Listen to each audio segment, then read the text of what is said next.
لا إله إلا الله لا إله إلا الله لا إله إلا الله ما لنا رب سوى. Ya, kita akan mempelajari berkaitan dengan kaedah pelaksanaan ibadah umrah. Di mana bila kita nak pergi umrah ni tuan-tuan, banyak benda kita kena siapkan pada diri kita. Bukan saja dari sudut material, bukan sudut wang ringgit, bukan saja dari sudut fizikal kita, kesihatan kita, tetapi persiapan di sudut rohani kita. Rohani kita, persiapan dari sudut ilmu, bagaimana kita nak melaksanakan ibadah umrah supaya umrah yang kita laksanakan ini bertepatan dengan syariat, tepat rukunnya, tepat syaratnya, tepat sunat-sunatnya. Kerana apa? Kerana kita mengharapkan umrah yang mabrurah, umrah yang diterima oleh Allah Subhanahu wa ta'ala. Kita tak nak buat ibadah umrah ni orang Cina kata cincai-cincai, tak mahu. Kita nak buat sungguh-sungguh. Sebab apa tuan-tuan? Ini mungkin yang pertama kali, inilah sekali dalam seumur hidup kita. Yang dah mentong 2-3 kali, mungkin ini kali terakhir. Lepas ni mungkin tak ada lagi. Jadi Nabi pesan, bila kita buat satu ibadah, buat yang terbaik. Anggaplah ibadah itu ibadah yang terakhir. Ibadah yang terakhir. Bila ibadah yang terakhir, maka kita buatlah sebaik mungkin, sesempurna mungkin. Sebab itu hari ini tuan-tuan datang untuk kita belajar bagaimana untuk melaksanakan ibadah umrah yang sebenarnya. Ya, baik. Tuan-tuan dan puan-puan, saya belanja dulu gambar-gambar. Saya belanja belanja ni maknanya biar kita besok tengok, oh ini yang ada dekat dalam slide tu. Kita nampak bila masuk saja, nak masuk saja sepadan, maka kita nampak ya, itu gerbangnya ya. Yang ini kita lihat dulu dekat slide-nya. InsyaAllah Allah izin, kita akan dapat tengok, kita akan dapat sentuh Kaabah ini yang kita idam-idamkan ya. Baik, kemudian tuan-tuan, sebelum kita nak tutup umrah ni, saya sebut tadi, kita kena ilmu umrah. Kita kena faham apa itu umrah. Kalau solat, kita faham tak solat, oh begitu solat, ada bacaannya begini, begini rukunnya. Umrah begitu juga. Dalam melaksanakan umrah, ada rukun-rukunnya. Kalau rukunnya tak buat, maka tak sah umrahnya. Kita dah belanja dah 7,000, 8,000 ringgit, naik kapal terbang 9 jam. Semua sampai kaki kita. Kan? Semua kaki kita penat. Tak kerti nak buat apa dah 9 jam. Tidur bangun makan, tidur bangun minum. Ya Allah, sampai sana, kalaulah kita tak dapat memahami ibadah umrah, falsafah umrah tu kita tak dapat, kita rasa umrah ni ibarat macam kita pergi makan angin saja, rugilah kita. Umrah iaitu bermaksud ziarah. Ini sudah bahasa lughah. Ya, umrah tu ziarah, melawat. Melancong tu abai dulu. Ya, abaikan melancong. Kita nak ziarah, kita nak melawat.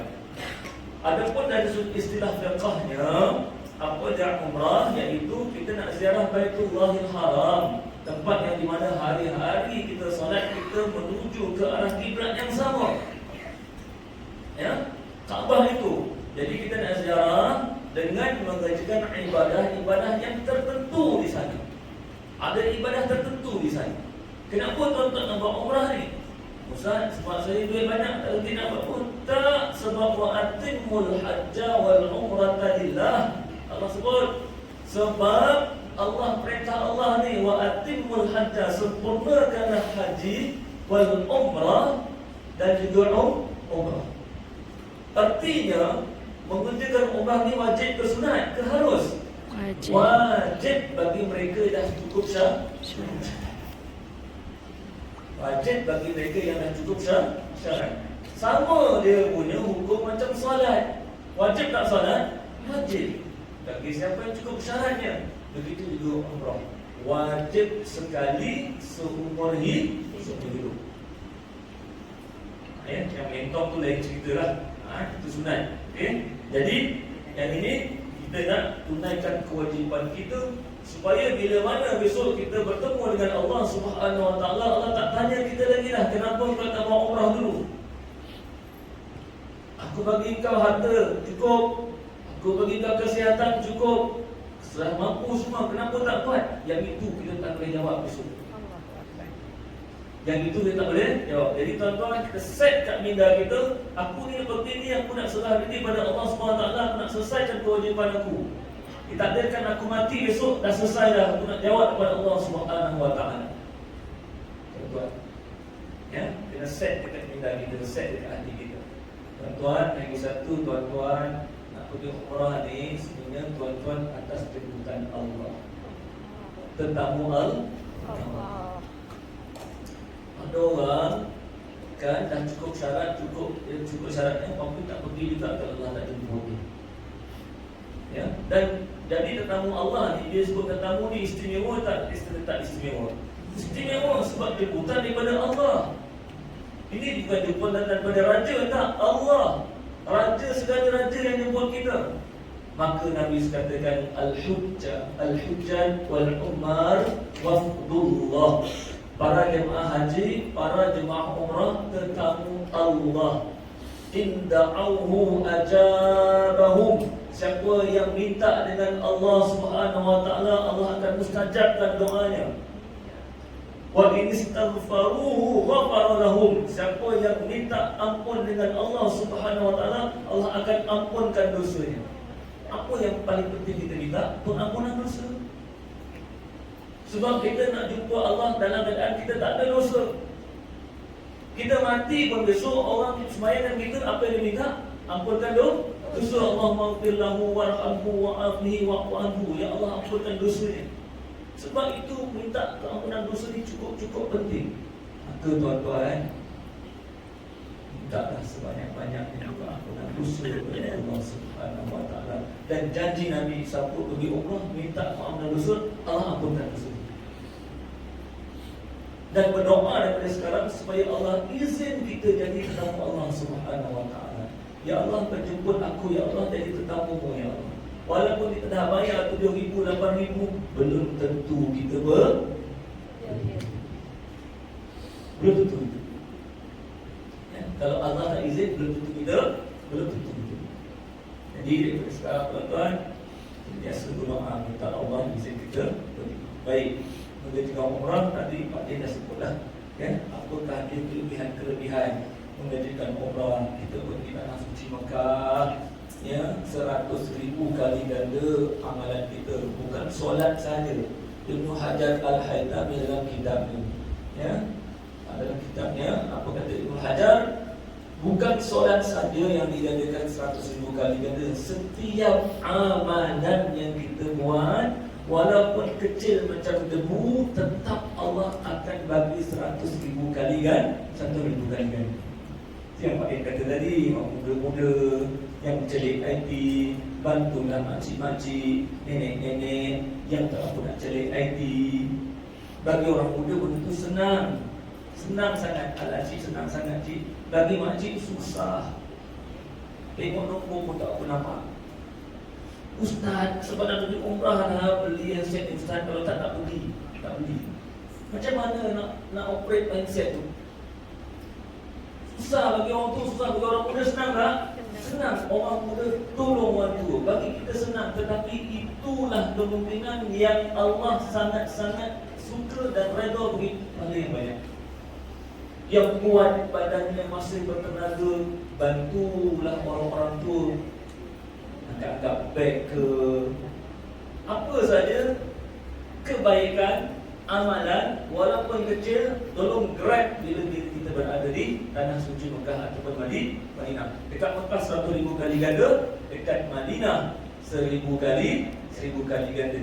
Cuma ulama-ulama pesan, ulama-ulama berpandangan bahawa 1,000 kali ganda ibadah salat itu yang dapat ganjaran 1,000 kali ganda di Madinah itu dalam bangunan Masjid Nabawi, bukan di dataran Masjid Nabawi. Beza, kalau dekat Mekah seluruh tanah haram itu buat amalan semua dapat 100,000 kali ganda. Di Madinah beza sikit. Amalan solat khususnya yang dapat 1000 kali ganda dalam bangunan Masjid Nabawi. Bawah payung tak dapat. Jadi kalau anda tu macam mana Ustaz? Ya supaya dia dalam masjid. Orang ramai Ustaz dia datang yang awal. Jangan macam kat Malaysia. Kan dah di koma baru start motor. Kita saya lah kan. Sana tak boleh. Motor tak ada. Motornya ni yang 2 kaki. Ya, jadi di sana 1 jam sebelum masuk kita dah pergi masjid. Zuhur dengan asar pendek waktu, tak payah balik hotel lah. Duduk dalam masjid. Zuhur asar tak payah balik. Asar maghrib mungkin balik dah sejak nak mandi. Maghrib isyak tak payah balik. Makan nanti lepas isyak. Tak payah bekerja-kerja, nak kerja balik hotel, kerja nak balik hotel, kerja nak balik hotel. Hotel tuan-tuan di Mekah Madinah hanya sekadar untuk kita merehatkan badan sekejap-sekejap. Tidur kita pun 2 minggu tu kita korbanlah tidur kita, tak payahlah tidur sampai 6 jam. Tidur sekadar untuk 2 jam sekejap saja untuk kita merehatkan kita punya diri. Jadi 2 minggu tu banyak kita beriktikaf dalam masjid. Baik. Persiapan sebelum kita untuk bergerak ke tanah suci Makkah, saya sebutkan tadi, bukan jasmani kita, rohani kita juga perlu dididik untuk kita pergi ke tanah suci. Apa dia? Yang pertama, banyak lakukan selawat ke atas Nabi sallallahu alaihi wasallam. Allahumma salli ala sayyidina Muhammad. Satu hari kalau boleh sekurang-kurangnya 1,000 kali, lebih baik 5,000 kali. Tak susah dalam hati kita selawat. Tengah drive kita selawat, tengah naik motor kita selawat, tengah kocok baju selawat, tengah sambal tutuk ya selawat, kan? Tengah masak ya selawat. Tak ada masalah, selawat nanti orang sallallahu alaihi wasallam. Kita lazimkan daripada kita selawat. Tuan-tuan, kalau tuan-tuan tak tahu kenapa Ustaz nak boleh selawat, buat sendiri. Siapa buat dia datang. Saya tak tunjuk. Supaya tuan-tuan buat sendiri. Yang kedua, bermaaf-maafan. Cukup penting bermaaf-maafan. Sebab apa? Ini tanda orang yang bertakwa. Wal-afina 'anil nas. Tuan-tuan, tolong pergi, sebelum pergi, tolong lepaskan berat ke kepala kita, ke hati kita ni. Kalau kita ada musuh ada dalam hati ni, tolong lepaskan supaya kita berada di tanah suci Makkah, berada di tanah suci Madinah, kita free, kita tenang. Kita tak ada sakit hati dengan orang. Kita tak ada lagi benda-benda yang mengganggu minda kita. Terutama dengan orang-orang yang paling rapat dengan kita. Kalau suami dengan isteri kita, kalau isteri dengan suami kita, dengan mak bapak kita, adik-beradik kita, jiran tetangga, tangga-tangga kita. Bukan kita nak bagi tahu supaya kita bangga. Tak, tapi kita nak minta keampunan dan doa daripada mereka. Kata ini cukup penting. Cukup. Buang ego kita. Sebab kita ni nak serah diri kita dengan Allah Subhanahu Wa Taala. Buang bangga diri kita, buang rasa tinggi diri kita. Aku nak pergi, aku nak serah diri kepada Allah Subhanahu Wa Taala. Belum tentu aku balik. Aku belum tentu balik. Yang selama ni kalau ada masalah dengan orang, tolong maafkan orang lain dan minta maaf dengan orang lain.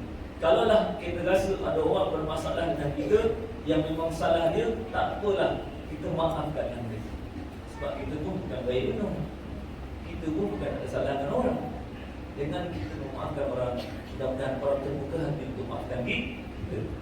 Solat hajat jangan dilepaskan. Tuan-tuan, tiap-tiap malam solat hajat, mudah-mudahan Allah beri izin kita pergi, Allah mudahkan ibadah kita. Tak ada banyak masalah kat sana. Minta badan kita sehat, minta kita sendiri makannya sedap.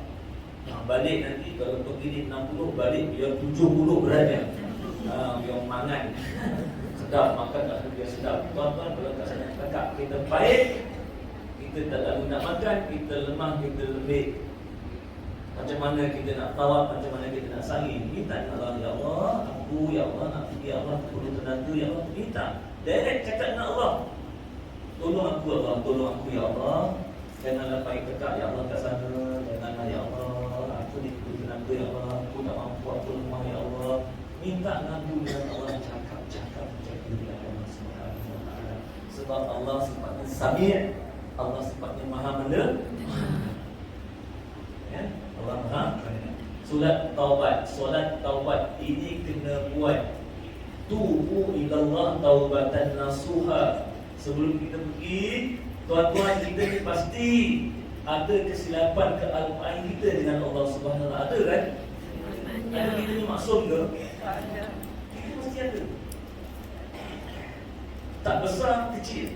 Yang besar kita tak mahu lah. Jadi apa dia? Kena solat taubat daripada salah.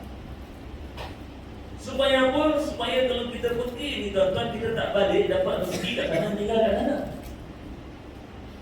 Kalau rezeki kat sana, meninggal dekat sana. Memang Nabi suruh usahakan meninggal kat Madinah. Siapa kata Nabi, siapa yang berupaya untuk meninggal di Madinah, usahakanlah untuk meninggal di Madinah. Tapi jangan terujung bangunan Nabi. Kalau ditakdirkan meninggal Nabi itu rezeki. Sebab Nabi kata, fa inni ashfa'u lahu man mata bil Madinah. Aku akan memberi syafaat sesiapa yang meninggal di Madinah. Tuan-tuan kalau rezeki meninggal kat Madinah, kubur tuan-tuan dekat Uhud, dekat dengan makam Sayyidina Hamzah. Tonggol Sayyidina Hamzah tak mahu ke? Kalau meninggal kat Mekah, tuan-tuan akan dikuburkan di Suraya. Suraya itu memang dalam 8 km. Ustaz ni merampau betul. Suruh meninggal ke? Tidak, tuan-tuan. Sebab kita kalau dah memang ditakdirkan kita di sana, di sana ratusan ribu orang sembahyangkan, ratusan ribu orang doakan kita. Kemudian berdoa, berdoa, minta doa. Jangan doa untuk diri kita sendiri. Jangan lokek tuan-tuan, doa untuk juga orang lain. Doa untuk ahli keluarga kita, doa untuk jamaah semua, doa untuk tetangga-tetangga kita. Doakan semua orang. Hatta kalau orang tu benci sangat dengan kita pun, tetap doakan dia. Tenang tak kita? Tenang. Jadi kita pergi pun tenang, kita buat ibadah tenang, kita tak fikir apa, tenang saja. Bila tenang, kita pun semua buat ibadah. Dan hari ini mendalami ilmu ini cukup penting. Ya, baik. Semasa berada di sana, saya ulas satu-satu lah. Saya sebut tadi, semasa berada di tanah Mekah, di Madinah, buatlah segala amalan yang tuan-tuan kira boleh mengatakan ibadah apa? Pahala duduk dalam masjid tu, tak payah nak cepat-cepat balik. Kan, duduk lama-lama sikit, itikaf kat dalam tu. Lepas sembahyang jangan terus salam terus cabut. Kan, duduk lama-lama sikit. Ya. Sebab saya kata tadi apa? Buat qiyamul lail, bangun datang awal. Masuk pukul 4 pagi, pukul 4 sana subuh pukul 5 pagi. Pukul 4 pagi dah azan yang pertama. Kan? Kalau boleh sebelum azan pertama kita dah ada kat dalam masjid. Tidur awal. Kita tidur awal. Sana kan isyak pukul 7 lebih dah isyak. Kan? Balik makan kedebak-kedebak rebuk, pukul 9.30 tu sana dah malam. Pukul 10 dah malam, tidur awal. Kita tidur awal, maka pukul 1 kita dah boleh bangun. Pukul 1 boleh bangun, pukul 2, 2.30 kita dah boleh jalan kaki di masjid. Dekat masjid. Ya, baik. Jangan macam kat sini. Pukul 5 baru bangun. Orang dah habis sembahyang, dah balik daripada hotel, dah balik daripada masjid, baru kita ingat, loh, kau dah balik. Ya, itu yang lambat. Selepas mengerjakan umrah, tuan-tuan nak tahu umrah kita ini mabrurah ataupun mardudah, mardud, tolak, ataupun mabrur, ya, diterima oleh Allah SWT. Tengoklah diri kita masing-masing. Apakah perubahan yang ada dalam diri kita? Mesti ada anjakan dalam diri kita mesti ada. Ya, kalau selama ni suka gonjeng orang aja, suka ngata orang, balik dah tak mau, dah jaga lidahnya. Kalau sebelum ni solatnya lambat-lambat, lepas ni solatnya nak cepat-cepat. Kalau sebelum ni kita rasa kita kikir, kita kedekut, balik lepas ni kita jadi orang yang tak kedekut. Kan? Jadi itu masing-masing atas pemerhatian diri kita masing-masing. Sebab kita muhasabah diri. Muhasabah diri, kita aku makin balik ni kok mungkin tergut. Masalah. Aku makin balik umrah ni kok mungkin malas nak solatnya. Masih balik umrah kok makin aku ni makin kuat kita nahya. Itu maknanya tanda-tanda umrah kita umrah yang Allah tahu. Baik tuan-tuan, mudah-mudahan kita dapat umrah. Kelebihan ziarah umrah, Allah ampunkan dosa. Dah sebut tadi, inda'auhu ajabahu wa istaghfaruhu ghafara lahum. Hadis Nabi SAW. Jadi mintalah mudah-mudahan kita balik daripada Mekah, balik pada Madinah, kita bersih sebagaimana kita dilahirkan dulu. Kita bersih. Baik, menunjukkan umrah bulan Ramadan menyamai pahala satu haji. Umrah di Ramadan ta'dilu hajjah. Ya, siapa yang umrah pada bulan Ramadan maka menyamai satu pahala haji. Siapa di sini yang ada nak umrah pada bulan Ramadan? Alhamdulillah. Mudah-mudahan Allah izin ya bulan Ramadan. Baik, solat di tanah suci melebihi ribuan kali ganda. Kita dah cerita tadi. Umrah haji sebagai kunci rezeki, tempat solat yang paling banyak pahala, tempat paling afdal untuk diziarahi, pahala pandang Kaabah. Ya, pahala pandang Kaabah. Tuan-tuan, kita pernah dah kat sana, tak larat dah Ustaz. Kat sini baca Quran dah berapa kali khatam Ustaz. Kan, rahang dah sakit Ustaz, nak fikir pun dah pernah Ustaz, tengok pandang Kaabah. Pandang di Kaabah. Tuan-tuan, cari tempat duduk yang boleh nampak Kaabah, cari ruang. Cari ruang-ruang yang mana kita solat, kita boleh nampak Kaabah, ataupun kita lepas solat kita nampak bangunan Kaabah. Sebab apa? Memandang Kaabah juga dapat pahala rahmat Allah turun. Jadi macam mana Ustaz nak cari tempat-tempat yang boleh kita nampak Kaabah? Datang awal. Itu saja, datang awal. Kalau datangnya dah azan, bersorak. Maaf lah, orang jauh keluar juga walaupun hanya kat London. Baik, tuan-tuan, kalau datang lambat jangan harap, duduklah kat dataran tu. Jangan salahkan siapa-siapa, salahkan diri sendiri. Okey, jadi datang awal. Jaminan keamanan bagi pengunjung Kaabah dan pengunjung Makkah dan Madinah. Baik, ini hadis dia tadi. Salat di Masjidil Haram, salatul fi masjidi. Kan kata Allah, salat di masjid aku, kan? Salat di Masjidil Haram 100,000 kali salat, salat di masjid aku 1,000 kali salat, dan salat di Baitul Maqdis 500 kali ganda. Jadi kita akan pergi Masjidil Haram dan juga Masjid Nabawi. Kalau tuan-tuan mampu untuk pergi Baitul Maqdis, boleh pergi Baitul Maqdis. Baik, amalan kebiasaan ni saya cepat sikit ya, sebab kita nak ada benda besar yang nak bincang lagi. Doa masuk masjid, jangan lupa niat iktikaf dalam masjid.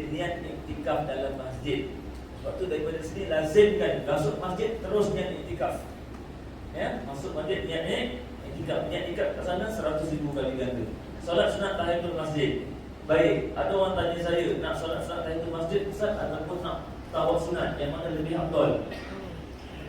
Masing-masing ada ustaz masing-masing. Ustaz aku kata tak, ustaz aku kata tawaf sunat lebih afdal, ustaz aku kata Masjidil Haram lebih afdal. Ustaz kau siapa? Ustaz Al-Fadil Muhammad Google. Gaduh kat dalam. Bukan gaduh lah, berjidal, bertekak. Tuan-tuan, dalam mazhab Syafi'i ada dua khilaf. Ada dua. Satu pandangan lebih afdal tawaf sunat. Satu pandangan afdal tahiyatul masjid. Maka apa kita nak bertekak-tekak? Buatlah dua-dua. Buat dua-dua, kan? Mampu untuk tawaf sunat, kita tawaflah sunat. Lepas tu solat tahiyatul masjid. Tak mampu tawaf sunat, kakinya yang pernah besar tak larat, tak apa, buat tahiyatul masjid. Senang tak? Senang. Jangan buat benda-benda yang boleh menyebabkan kita ni kat sana asyik nak berdebat aja. Pergi solat lambat dulu. Kurangkan perdebatan. Solat sunat duha, jangan ditinggal solat sunat duha. Solat sunat taubat, zikir, baca Quran, okey? Dan juga solat sunat qabliyah, ba'diyah, dan solat jenazah. Solat jenazah. Tuan-tuan, saya 2 minggu kat sana. Saya rasa satu waktu yang saya jumpa tak ada solat jenazah. Maknanya yang lain tu setiap waktu ada solat jenazah. solat jenazah. Maka solat jenazah janganlah kita tinggalkan di sana. Rugi. Sebab apa? Di Mekah 100,000 kali ada. Orang yang solat jenazah ni, Nabi kata dapat pahala sebesar satu gunung Uhud. Puan-puan nanti pergi gunung Uhud dekat Madinah, nanti akan ziarah gunung Uhud. Gunung Uhud ni besar dia, panjang dia itu saja hampir 8 km. Panjang gunung Uhud tu. Nabi kata siapa yang solatkan jenazah, dia dapat satu qirat yang bersamaan sebesar gunung Uhud. Dah kalau kita darabkan 100,000, banyak sikit? Banyak. Jadi jangan lepaskan solat jenazah. Tunggu sekejap. Ya, lepas saja. Assalamualaikum warahmatullahi wabarakatuh. Diam. Ya, sana tak ada macam kita tuan-tuan. Subhanallah, subhanallah, subhanallah, subhanallah. Tak ada. Sana tak ada. Jadi jangan sikit-sikit subhanallah. Oh, imam cari imam Makkah kok. Zikir murakalub. Oh, jangan tuan-tuan. Buat masing-masing. Lepas tu tunggu sekejap, sekitar dalam seminit dua, dengar muazzin akan bagi tahu. Ya. Apa dia kata? As-salatu 'alal amwat yarhamukumullah. Maknanya dia suruh kita ready untuk solat jenazah. Dia kata marilah sembahyang ke atas jenazah-jenazah. Mudah-mudahan kamu akan mendapat rahmat daripada Allah. Kita pun dah bangun ready. Tunggu. Tak lama. Allahu Akbar, kita betul. Allahu Akbar. Solat jenazah bagi lelaki saya rasa tak ada masalah lah. Sebab pun orang lelaki ni dia selalu pergi solat jenazah. Cuma perempuan ni bukan dia tak boleh solat jenazah, sebab dia mungkin jarang buat. Sebab dekat tempat kita ni solat jenazah ni orang perempuan jarang buat. Tak maaf ya, betul ya? Dia pergi ziarah, dia tahlil, lepas tu orang lelaki solat jenazah, dia pun duduk. Dia memerhati, tengok cukup tak rukun orang lelaki sebenarnya. Kan? Dia tengok, cek orang lelaki cukup tak cukup rukun. Dia cek gitu. Wallahualam, tak ada lelaki solat juga. Dia orang perempuan kerana tolong dalam lepaskan solat jenazah. Sangat mudah solat jenazah, tak susah, sangat senang. 1 minit saja. Apa dia? Kita niat macam biasa lah. Sebagai aku solat atas jenazah ini, 4 takbir, 1 kifayah, ikut imam kerana Allah Ta'ala lintas ke hati. Allahu Akbar, lintas ke hati. Lepas takbir pertama, lepas Allah Akbar, kita nak baca apa? Baca Fatihah. Alhamdulillah Rabbil Alamin sampai waladhdallin. Lepas tu imam akan takbir kali kedua. Allahu Akbar. Rokok tak? Tak. Diri saja rokok. Jangan rokok. Ya. Diri saja. Takbir kedua, lepas takbir kedua nak baca apa? Selawat atas Nabi. Allahumma shalli ala sayyidina Muhammad. Lebih bagus sampai Hamidul Majid. Lepas tu imam akan takbir ketiga. Allahu Akbar. Doa ke atas si mati. Allahumma ighfir lahu warhamhu wa'afihi wa'fu. Allahumma ighfir lahu warhamhu wa'afihi wa'fu anhu. 5 je. 5 je. Ini sekurang-kurangnya. Kalau nak lepas dan lebih baik lagi, sampailah, sambunglah. Cari kitab. Tak ada nak ajar kat sini semua kan. Okey. Kemudian takbir yang terakhir, Allahu Akbar, nak baca apa? Diam aja. Kalau bacaan ni, kenapa diam? Sebab sunat. Bagi tuan-tuan yang boleh baca, yang hafal, bacalah. Allahumma la tahrimna ajrahu wa la taftinna ba'dahu waghfir lana wa lahu wa li ikhwanina alladhina sabaquna bil iman wa la taj'al fi qulubina ghillan lil ladzina amanu rabbana innaka ra'ufur rahim. Saya bukan kata nak suruh baca. Saya tak nak pening-pening. Saya nak tunjukkan supaya soalan ni senang ke susah? Senang. Tapi lepas ni carilah sendiri yang sempurna tu. Ini saya bagi yang cukup-cukup asas. Lepas tu nak tunggu apa? Tunggu imam bagi salam. Assalamualaikum warahmatullahi wabarakatuh. Selesai. 1 minit. 1 minit selesai. Okey, boleh? InsyaAllah. Yang mana kita mungkin jarang-jarang solat jenazah tu, dekat sana kita jangan lepaskan solat jenazah. Sebab itu kita kena rebut peluang yang Allah berikan ini sebaik-baiknya. Ya, rebut peluang sebaik-baiknya. Tadi saya kata apa? As-salatu 'alal amwat yarhamukumullah. Amwat maknanya jenazah tu ramai. Mungkin lelaki, mungkin perempuan, campur. Kadang-kadang kita dengar muazzin as-salatu 'alal atfal yarhamukumullah. Bila sebut atfal maknanya jenazah tu kanak-kanak. Jangan pening-pening. Tadi zuhur kau amwat. Ini asal kau atfal. Amwat atfal. Ini apa? Itu atfal tu maknanya kanak-kanak jenazahnya. Okey. Kalau apa lagi? As-salatu 'ala tifli yarhamukumullah. Tifli tu maknanya jenazah satu orang je kanak-kanak. Satu orang kanak-kanak. Jadi yang tu jangan duk pening sangat. Yang penting solat jenazah. Di sana ada 2 kali azan. Azan yang pertama sejam sebelum masuk waktu. Khususnya waktu subuh. Ya, subuh ada 2 kali azan ya. Masuk subuh pukul 5, pukul 4 10 kali azan. Maka abaikan terus boleh tawaf lagi, nak qiyamul lail lagi. Nanti subuh yang kedua barulah waktu masuk solat yang sebenarnya. Baik. Solat al-Masjid dengan solat dataran. Okey, ikut imam solat dataran. Maknanya bukan ada doa kunut. Dekat tanda sana tak ada doa kunut. Jadi subuh sana tak ada doa kunut, tuan-tuan. Jangan subhanallah. Ingatkan imam. Daripada jauh tingkat 3 tu subhanallah. Tak ada, tuan-tuan. Sana tak ada doa kunut. Tak apalah. Kan? Islam ni dia rahmat. Perbezaan pandangan mazhab ni rahmat. Jangan untuk cucu-cucu lagi ke sana. Kan? Okey. Lagi satu, bila kita solat subuh pagi Jumaat. Ini pun saya nak ingatkan. Saya pergi yang lepas tu memang kalut dekat depan Kaabah hari Jumaat pagi.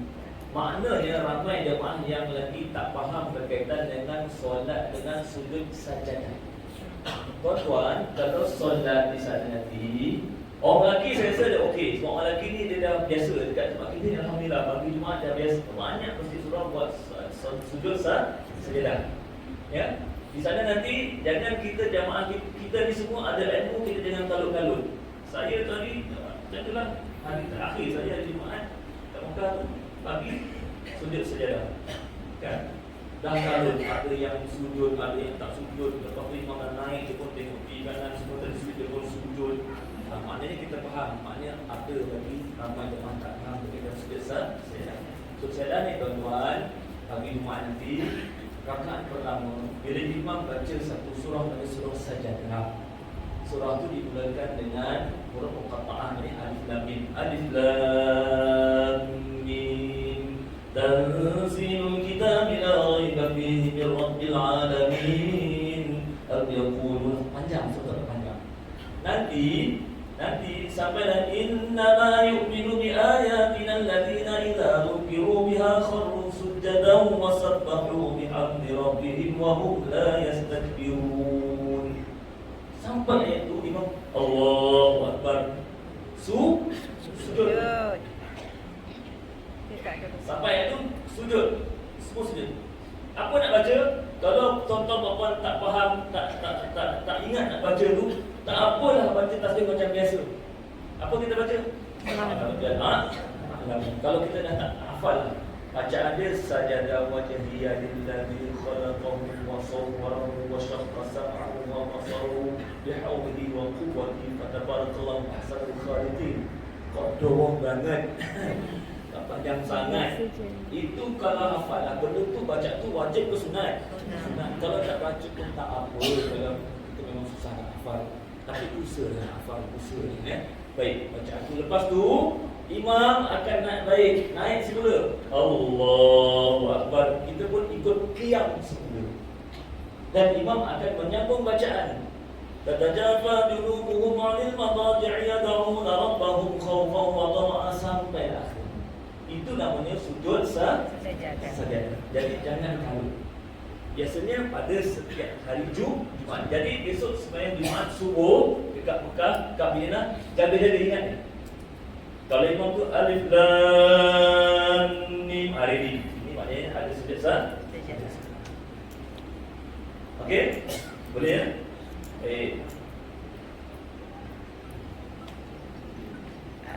Tuan-tuan, ada yang masuk Mekah dulu, ada yang masuk Madinah dulu, betul?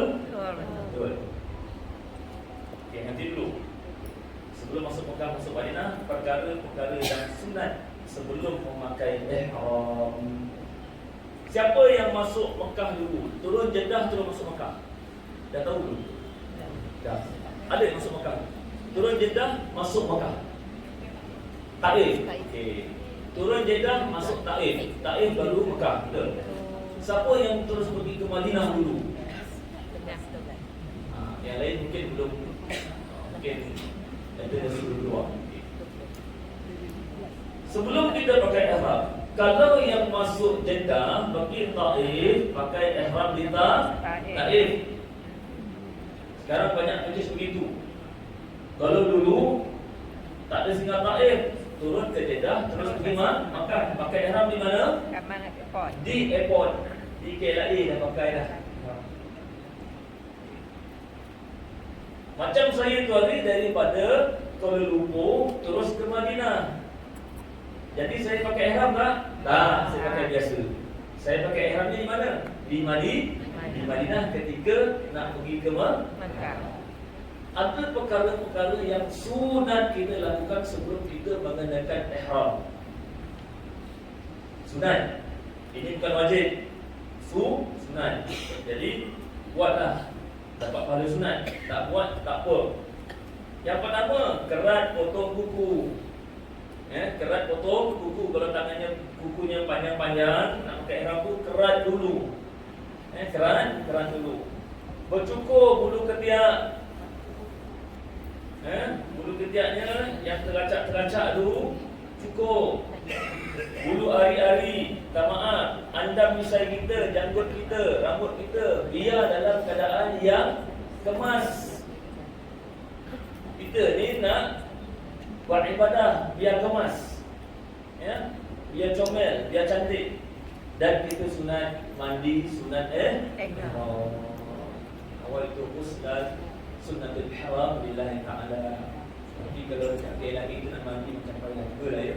Tapi kalau dari Madinah kan, maka saya mandi sunat dalam hotel. Siapa yang singgah Taif, masuk hotel tak Taif?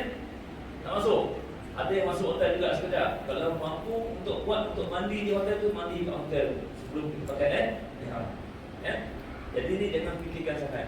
Macam mana nak mandi sunat? Benda ni sunat. Kalau mampu buat. Kalau susah sangat, tak apa. Okey? Punya rambut, pakai bedak, pakai lotion. Pakai dulu. Pakai kat mana? Dekat badan kita. Pakai dekat badan kita. Dan solat sunat musafir. Solat sunat musafir. Okey? Baik. Sekarang ni kita nak tengok. Ini masuk bab yang penting dah. Bila kita nak buat umrah, kita mesti tahu rukun umrah. Kita mesti tahu wajib umrah. Apa dia rukun dan apa dia wajib? Rukun artinya perkara yang mesti kita lakukan, mesti kita buat. Kalau kita tak buat rukun, maka umrah kita tidak sah. Ataupun sebenarnya kita tak dapat umrah pun. Contoh kita sembahyang, kita tak takbiratul ihram. Sah tak sembahyang kita? Tak. Begitu. Kita sembahyang tak baca Fatihah. Sah tak sembahyang kita? Sah. Begitulah juga dengan umrah. Ada rukun yang mesti dibuat. Tertinggal tak sah ataupun batal. Satu lagi yang dinamakan wajib umrah. Wajib umrah ni tuan-tuan, dia tak macam rukun. Rukun tadi tak buat tak sah. Wajib umrah tak buat, kita tinggal, sama ada sengaja ke tak sengaja ke, umrah masih sah, tetapi kena kena denda. Dendam. Jelas tak antara rukun dan wajib? Jelas ya? Tuan-tuan kalau tak jelas, boleh tanya. InsyaAllah kalau saya boleh jawab, saya jawab. Ya? Baik, saya tak boleh antara umrah dan sunat. Banyak benda ni. Rukun umrah. Sekarang kita nak kenal rukun umrah. Rukun. Apa dia yang mesti kita buat? Kalau tak buat, tak sah umrah. Yang pertama ni niat. Innamal a'malu binniyat. Nawaitul umrah wa ahramtu biha lillahi ta'ala. Saja aku mewujudkan umrah dan ihram dengannya kerana Allah Ta'ala. Niat. Yang namanya niat itu yang disebut ataupun yang dalam hati. Yang namanya niat. Yang nawaitul umrah wa ahramtu biha lillahi ta'ala, yang lafaz ini lafaz niat. Ini bukan niat. Ini lafaz niat. Lafaznya untuk sunat. Tak buat pun tak pun. Yang namanya niat itu letaknya di mana? Yang dilintaskan dalam hati kita. Yang kita lintaskan ke saya apa umrah dan aku harap dengan ini Allah kerana Allah. Itu mesti ada. Ya. Maka kalau tak ada lintasan niat itu, tidak ada qasad niat itu, maka tak sah niat itu. Kita semayang kan? Saja aku semayang kalau bergerak kan? Kalau kita Allahu Akbar tapi tak ada lintasan, sah tak? Yang kedua, lepas kita niat, kita akan bertawaf. Kita akan bertawaf. Apa dia tawaf? Nanti kita nak pusing Kaabah. Ini mesti.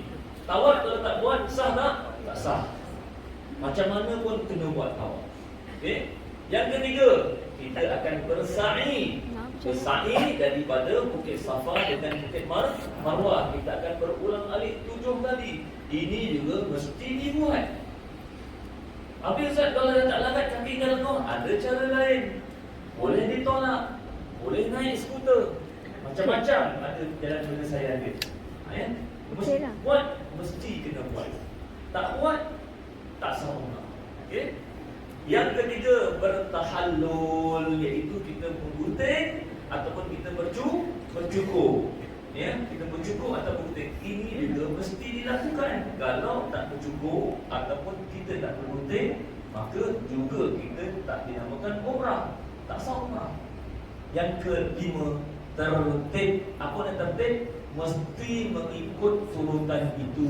Lepas niat buat tawaf, lepas tawaf baru sa'i, lepas sa'i baru tahallul. Tak boleh lepas niat tahallul dulu, lepas tu baru buat tawaf. Tuan-tuan, kita dengar macam kelakar. Kat sana jadi tau.